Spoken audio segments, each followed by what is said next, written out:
আসসালামু আলাইকুম BD sports টিভিতে আপনাকে স্বাগতম।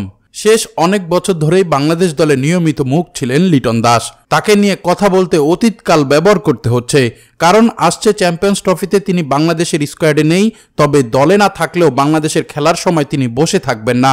সম্প্রতি এক ফেসবুকে পোস্ট দিয়ে এমনটাই জানিয়েছেন লিটন দাস। বাজে ফর্মের কারণে লিটন দাস এবারের চ্যাম্পিয়ন্স ট্রফিতে দলের জায়গা পাননি। বাংলাদেশ দল প্রথম সংযুক্ত আরব আমিরাতে যাবে, এরপর সেখানে ভারতের বিপক্ষে ম্যাচ খেলে পাকিস্তানে যাবে, সেখানেই খেলবে দুটি ম্যাচ। এই টুর্নামেন্টের জন্য সতীর্থদেরকেও শুভেচ্ছা জানিয়েছেন লিটন দাস। তিনি জানিয়েছেন, আইসিসি চ্যাম্পিয়ন্স ট্রফি 2025-এর দুর্দান্ত দলটিকে আমার পক্ষ থেকে শুভেচ্ছা রইল। আমি বিশ্বাস করি এই দলটি মর্যাদাপূর্ণ টুর্নামেন্টে তাদের সেরাটা উজাড় করে দেবে। বিশ্ব দেখুক কেমন খেলতে পারে টাইগাররা। লিটন দাস নিজে সুযোগ পাননি দলে, তবে ম্যাচের সময় অন্য ভূমিকায় পালন করবেন তিনি। লিটনের কথা, আমি স্কোয়াডে জায়গা পাইনি, তবে এ কারণে আমি দলের সবথেকে বড় সমর্থক। প্রতিটি রান, উইকেট আর ক্যাচের জন্য উল্লাস করব। তোমাদের 16তম ক্রিকেটার হিসেবে ভূমিকা থাকবে আমার, এমনটাই লিখেছেন লিটন দাস।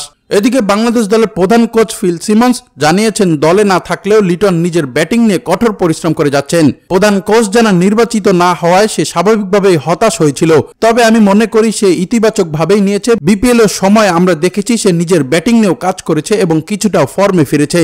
তবে লিটনের মতো একজনকে বাংলাদেশ চ্যাম্পিয়ন্স ট্রফিতে মিস করবে, এ বিষয়ে কোনো সন্দেহ নেই সিমন্সের। সিমন্স বলেন, তার মতো একজন খেলোয়াড়কে মিস করব, তবে আমরা সবাই জানি দল নির্বাচনের সময় সে রান করতে পারছিল না। এখন দলে ফেরার জন্য সে কঠোর পরিশ্রম করছে, তার জন্য থাকবে শুভকামনা।